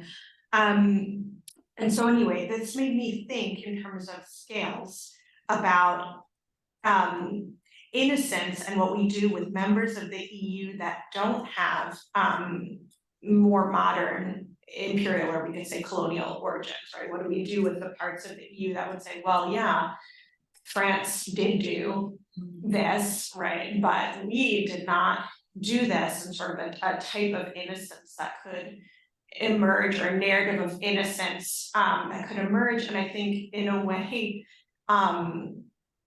maybe can also help us think about who knows and who does not know, or who, you know, who are we expecting to know things. And what came to mind, I gave a talk in Germany, and when I speak to Europeans, I always am excited that I feel as if I don't need to give as much explanatory background about what the EU is, because I expect that they've learned it to some degree. And what wound up happening at the end of my talk was a very engaged German undergraduate, who I could tell was listening and trying very hard to understand my argument, asked me a question where I realized, much to my chagrin, that his understanding of empire and of any sort of situation that existed in Algeria prior to 1962 was overlaying a contemporary, you know, mediatized discourse about a clash of civilizations, as if all Algerians had to be sort of upset about was the presence of non-Muslims in their land, as if, you know, as if the issue of French imperialism in Algeria was essentially the same as like media reports that sensationalize Muslim male attacks on white German sexuality, and of course never acknowledge other attacks on white German women that have already occurred. And I was horrified, and I was so surprised. I don't think I answered him really well, but right, I think he was innocent in the sense that he doesn't know, and you know, German education is certainly not caught up even in teaching German kids about German Southwest Africa. So his individual kind of lack of knowledge about empire and sort of flattening of a history of empire with contemporary discourse, I think was very real. And I wonder, I don't have an answer because it's certainly nothing that I have ever looked at, but I wonder what it means that certain states can legitimately say, we didn't participate in this, or right through a sort of forgetting or so long ago can say, well, that wasn't our problem, right? That wasn't our history. And you know, I'm not somebody who directly interrogates race in my work, so this is maybe more of a question, but even because I use broad perspective of the US, you know, the ways that people push against in the US, the legacies of racism, because their families were not there, right? That was need to benefit from particular scripts of whiteness or privileges of whiteness. We even thinking about Tyler Stovall's, you know, incredible work. You know, thinking about who is claiming legacies, but who is projecting that forward. And as the last thing that I'll say, maybe also responding in some ways to what Hans was saying, thinking about strategy or these moments where geopolitics are apparent or at the fore and are not. You know, Algeria, but also Turkey figure into the period that I study, and they're able to figure it in a way where the members of the EEC talking about them are never raising the specter of identity, right? They're completely glossing because of the utility of these geographic spaces. And so just again, you know, the unspoken of what, you know, that even when it's not, right? Turkey is useful in its space for NATO, and then it's supposed to be part of the first enlargement of the EEC that was the initial imaginary. So we are able to see imaginaries absent particular types of identity, you know, and yet obviously that's not how the EU actually expands. So we have this question, right, of geopolitical utility and actual understanding of identity or belongingness. Yeah. Oh, Peter, sorry. Peter, please go ahead. And then Joseph also. I didn't raise my hand here, but Joseph, you raised your hand, so why you? Yeah, go ahead, Joseph.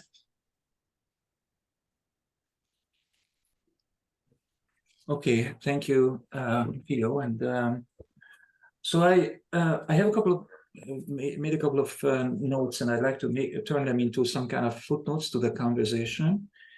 To start with, I too think that the question of Europe today, not just from a critical European perspective, but in any kind of European perspective, is the relationship between empire and quote race, unquote. There's no question about it right now. That is the question. Everybody is dancing around it. The Hungarian Prime Minister calls it peacock dance, but it's just a flowery way to express it. So first of all, there are two kinds of empire that we are talking about. One is an age-old pattern. In my book, I called it a contiguous empire. The empire, land-based, large, contiguous systems ruled by a central government from a central place. Typical examples would be China, Russia, and so on. This is a very old pattern. We have found them on each continent throughout history. And another kind of empire is the one that has come into the conversation here, and that is the colonial empire. It has an entirely different structure, and that has actually very serious implication. The colonial empire, as a rule, was a system of vectors, very thin connecting lines between a European center and a possession somewhere far away, populated by people who could be inferiorized because they were available for that, because they were, first of all, not present in the European context. Two, the power differential was to their disfavor. And third, they even looked slightly different. Right. This is a very different kind of conversation than the contiguous empire. The reason I'm raising this is that this is relevant in every possible way. First of all, the issue of the relationship of the European Union to Russia is textbook longue durée pattern. The pattern of that relationship is a textbook longue durée pattern of the relationship of the large land-based contiguous empire of Russia and the European states. There's nothing particularly new about that. We tend to forget that because of the interlude of the USSR, which, by the way, also had many peculiarities that were very reminiscent of the old land-based empires. So that is there, and with the war in Ukraine, that has come to the fore of European conversations in a certain way. What Putin did in that sense, at least as far as I can see at this point, is caught the European Union leadership, how should I say, unawares. Right, it embarrassed them in a way, in ways that sort of brought to the fore some of the implicit lies that have been encapsulated in the European project. Now, the second reason why I think this is really significant is that the whole formation of the European Union as a geopolitical entity is a project that involved construction of global economic weight. These are, without exception, globally speaking, relatively small states that have a long history of warring with each other. And the innovation of the EU is that of the creation of an overarching, how should I say, pseudo-imperial or meta-imperial structure that provides the participants of the European Union size. In other words, the European Union is now suddenly, with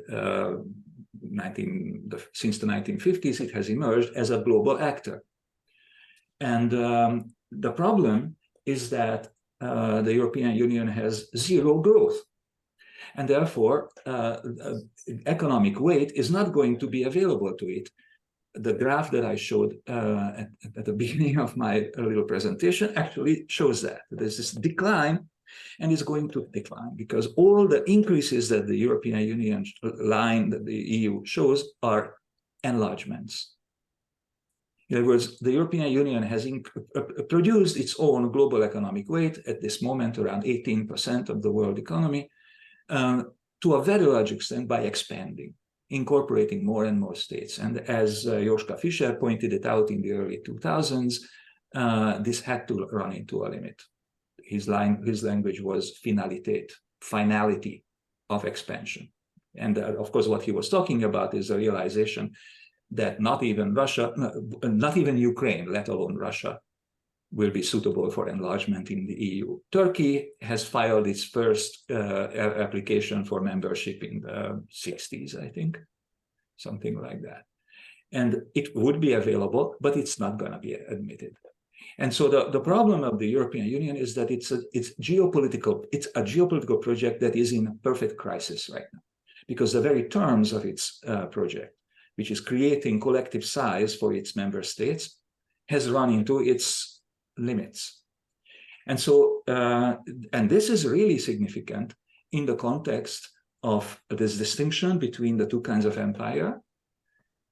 And I just want to sort of point it out to you with one of my most favorite quotes. In 1820,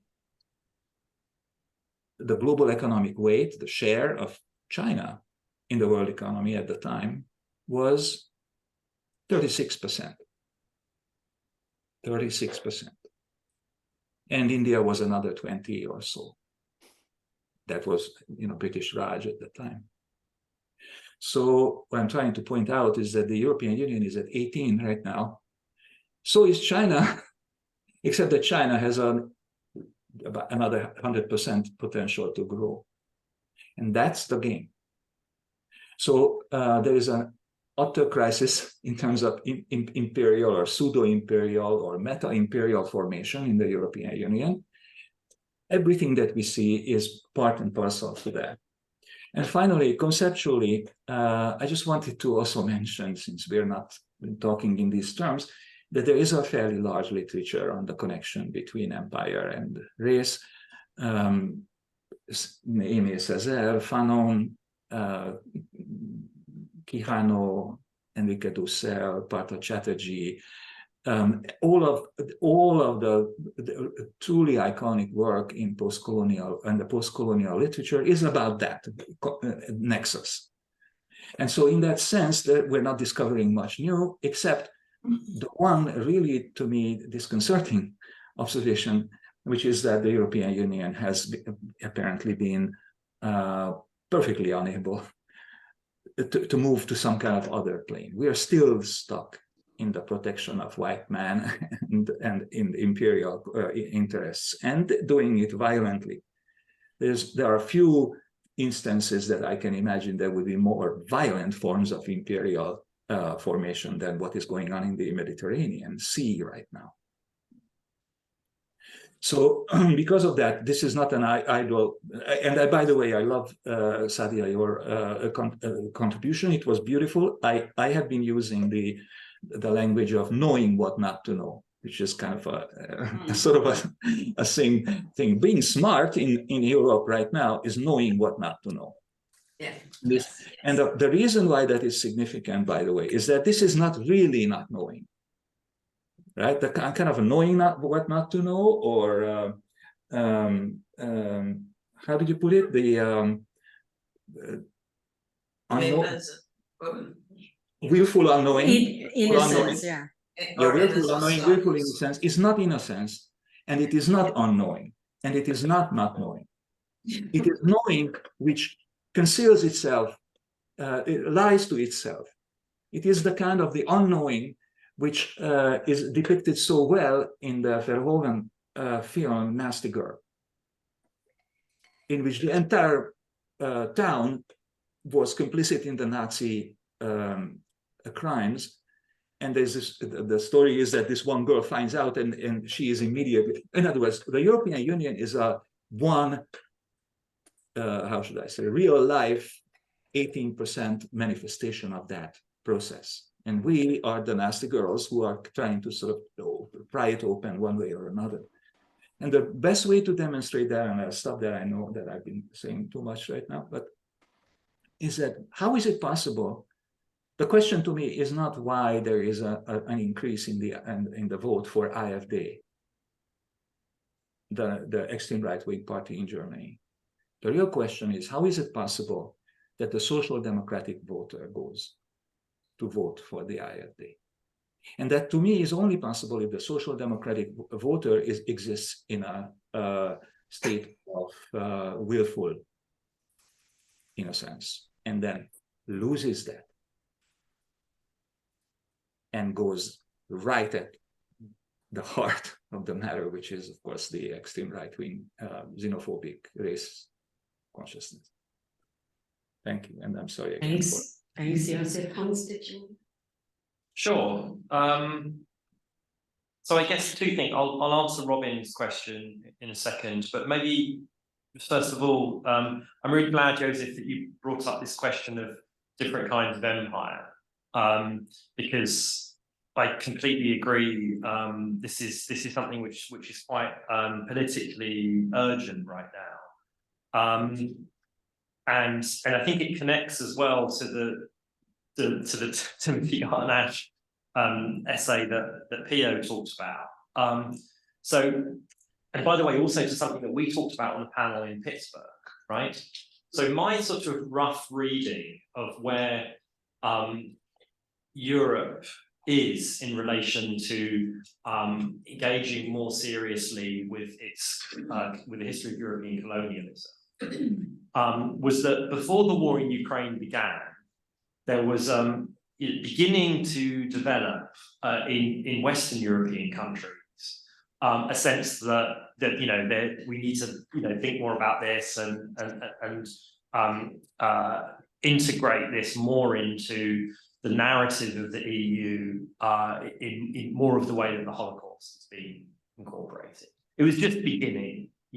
I mean, in Germany, the contrast between the sort of memorialization of the Holocaust and the forgetting of the history of colonialism is, I think, probably more extreme than in any other EU member state. And you mentioned the particular forgetting about the first genocide of the 20th century in what is now Namibia.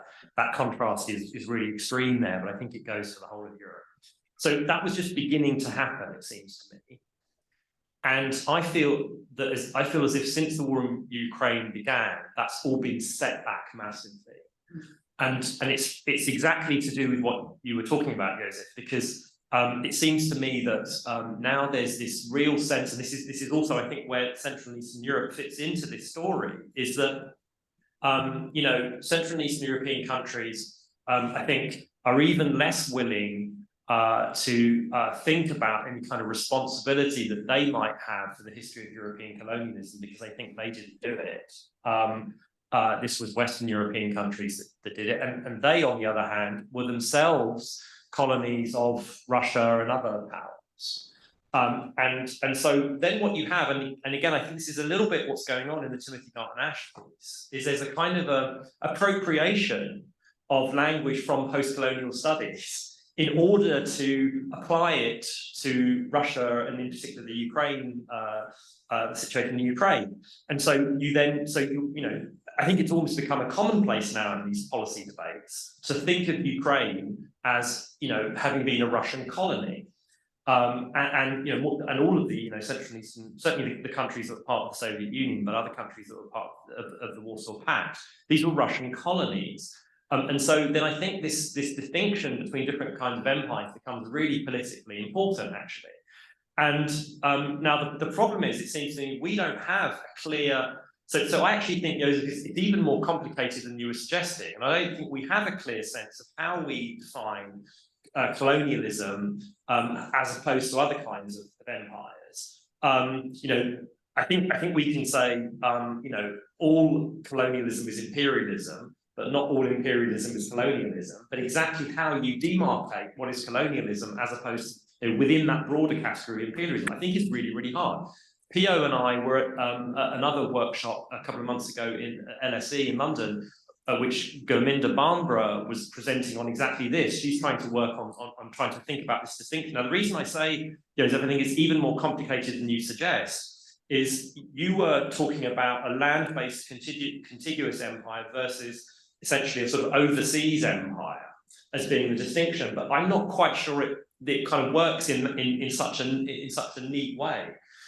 So if you think about, say, okay, two examples, you know, which come from I suppose the empires that I know best. One is if you take the British Empire, and this becomes directly relevant to the Ukraine story.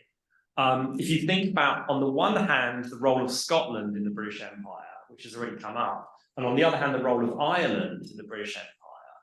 They're both part of the British Isles, right? But they have very different places in the British Empire, and in a way, the argument to then, you know, apply it to Ukraine would be: is Ukraine Ireland or is it Scotland, right? And I, you know, sort of Ukraine hawks want to think of it as being Ireland, it's a colony. Whereas I want to say, well, it might be partly, if you look at the Holodomor, makes you think that's kind of like Ireland. But on the other hand, in some ways, Ukraine, it seems to me, has this very privileged status within the Russian Empire, which makes it feel more like Scotland, right? But that's just simply an illustration of the fact that, you know, in the British Empire, this gets quite complicated. Let's take another example, the Nazi Empire in Europe, right? You know, my mother's from the Netherlands. So if I think about the role of the Netherlands in the Nazi Empire and the role of Poland, again, it's very, very different, the two cases. And I think I would want to say that you can think of Poland in the Nazi Empire as being a German colony, but I don't think you can call the Netherlands a German colony in the Nazi Empire. So, as I say, that's a way of saying I think this gets even more complicated. And so I think where we're at is that this is now being instrumentalized by, you know, in the context of, you know, the war in Ukraine. And I think we don't have a good way of actually sort of responding to that, because we don't have a clear, tell me if you guys disagree, but I think we don't have a clear idea of what differentiates colonialism from other kinds of.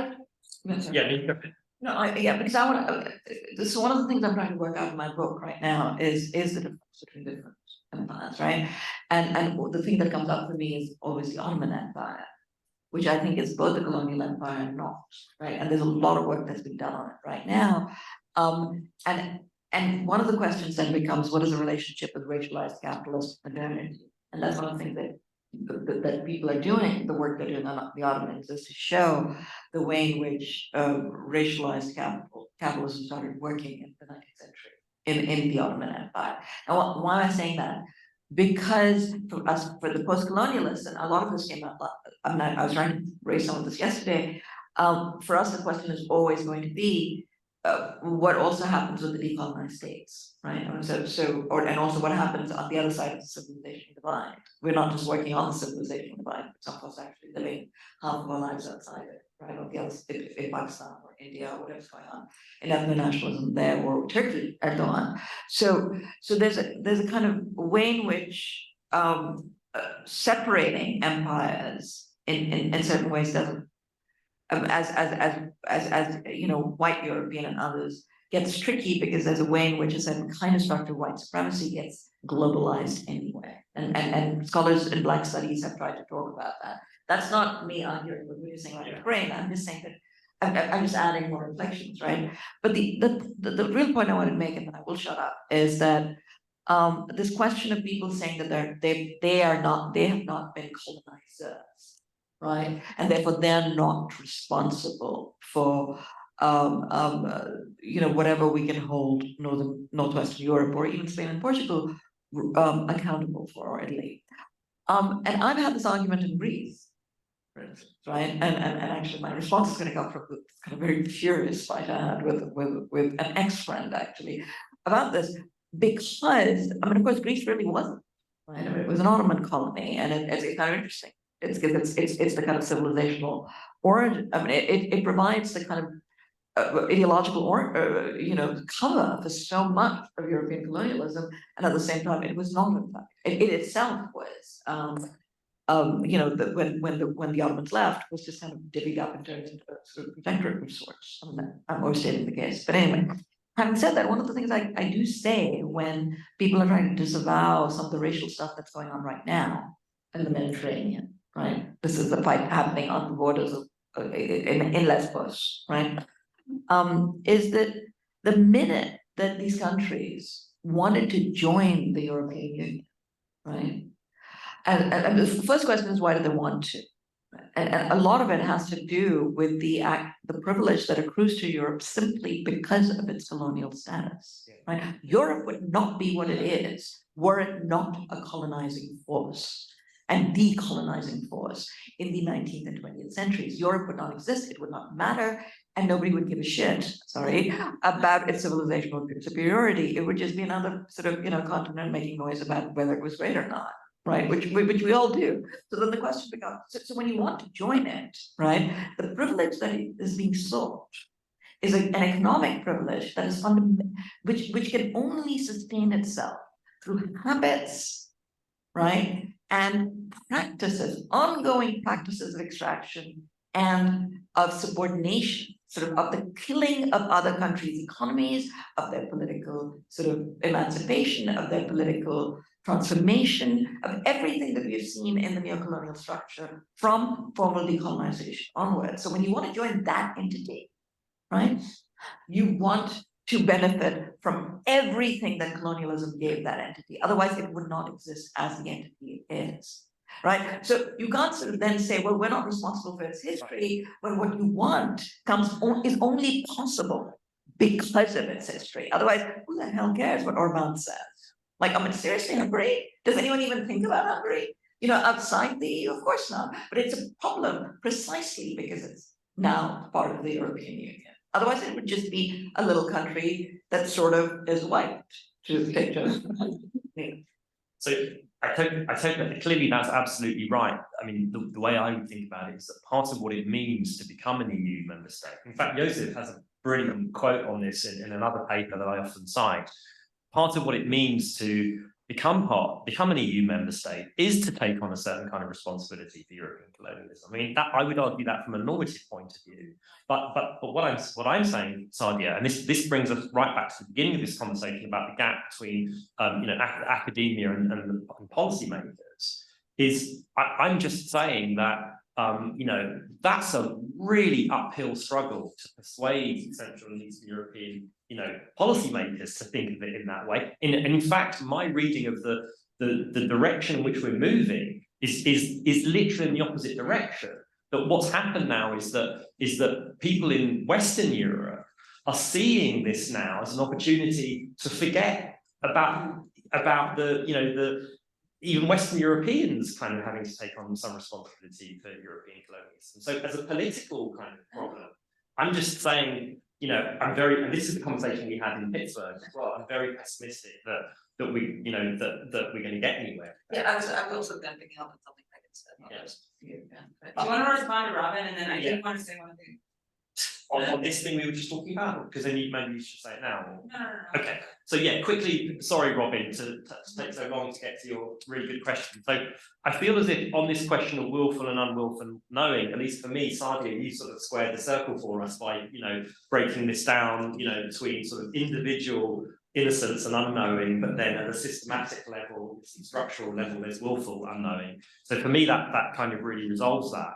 But what I would like to say in response to you, Robin, is more about this issue you raised about how the far right wants to see the EU as I think we could say as a vehicle for white replacements, basically, right? It's the EU that is leading to white replacement, right? Because it's so open to immigration. And I guess what I want to say is, and in a way, this is a big part of what I'm trying to argue in the book about the civilizational turn, is that I think that it suits both the far right and the centre right in Europe to think of themselves as being at loggerheads with each other and almost to be political opposites, right? Particularly around this question around migration. And for me, the best illustration of that was during the refugee crisis itself in 2015. We were told that Merkel and Orban were political opposites, right? She was the figurehead of liberalism, he was the figurehead of illiberalism, and they were in this kind of big struggle. They had opposite beliefs. The whole time they were in the European People's Party together. They were political allies, right? And I think if you scratch the surface, and I don't have time to get into that now, it turns out actually they're ideologically much closer to each other than it appears at first sight. And so more broadly, what I'm trying to do in the book is try to suggest that the big trend actually that a lot of us have missed, partly through this concept of populism, which has shaped our debate so much in the last decade, is the convergence that's taken place between the centre-right and the far right, particularly on these questions around identity, immigration, and Islam. And that brings me then to your specific question about, so I think the far right wants to say the EU is,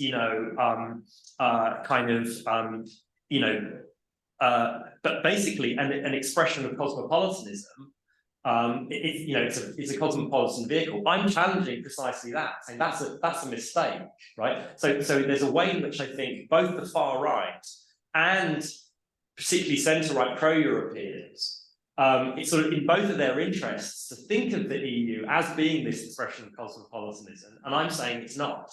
And in particular, on questions around immigration, the idea that somehow the EU has open borders, as a couple of us have already touched on, is so far away from the truth.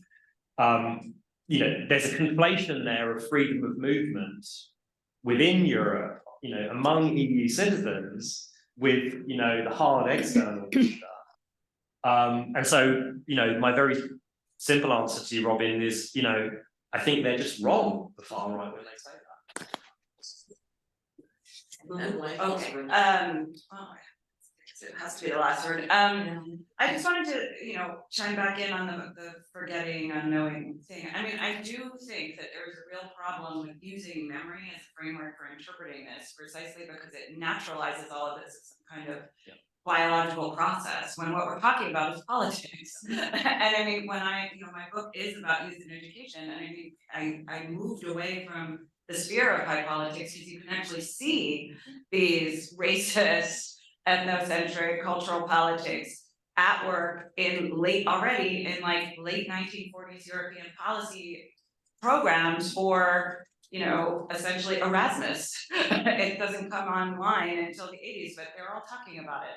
And that's the vision. And I mean, in terms of what are we going to educate young people to think being European is? Right? And that is where it's happening. So it's not forgetting, it's not amnesia, right? It is baked in through politics in this period of the 40s, 50s, and early 60s. And that's why I was bringing up, you know, the development stuff again yesterday. And that like EU development policy in the 1960s, a big plank of that is like a vision of something like the Peace Corps for young Europeans to go out into the world and be European, you know, be emissaries of a particular vision of Europe in the decolonizing world, right? Doing the same work that they were doing before. So I guess all of which is to say that those are and you know, I'm not the only person to raise this critique about the memory stuff. Emma Kubi's great on this, somebody Samos as well, but you know, the talking about amnesia, talking about forgetting, I think misses what's happening. It's not having lost. Because I actually disagree with that. Yeah, And I don't like memory work, a lot of it, yeah. memorialization, and I find that there's also, especially in history, about it. So I can also understand, I'm not in history, so it helps, but so I can understand also reacting against it. But I think amnesia is actually useful because I don't think that's incompatible with the political, right? Because I think it can, in the social and collective, in the collective, it can be produced. Right, so I think of that forgetting as a production, right? That's why you're talking about maintenance, right? I think amnesia is very useful as a concept precisely because it's something that's being produced, and it's a, you know, it for a collective, and it's being done, and that's why I'm trying to tie together with your work because it's also being done in the education system. It's being done through processes, and those processes have to be edited. But I still think, I think that amnesia is absolutely central to a lot of post-colonial, sort of post-imperial society, right? So, but I don't think it's about memory in the way that memory is usually used in this. Collective memory. Yeah. I mean, so aren't you challenging the whole concept of collective, not just in this case, but the whole concept of collective memory in general? You're saying that that's not a useful way of thinking about any politics, because collective memory is always political in exactly the way you just described. Yeah. I think you're also arguing, I think it's your reaction is probably to the way that in some strands of history making or history writing, memory is turned into, I mean, the same thing I suppose at the RCHA, into a confederate process, right? Evacuated as a political or something. Yeah. I think we need to have, I think Belinda's like, good idea. Yeah, I mean, it sounds like the subject of another wonderful panel, as this was. Please join me in thanking our panelists and also Martine Adams for making this all work. Thank you very much. Thanks to the audience. Thank you, Joseph, thank you, Theo. Yes, thank you guys. Sorry you're not sure. Yeah. Thank you so much. Be Thank well. you. Take care.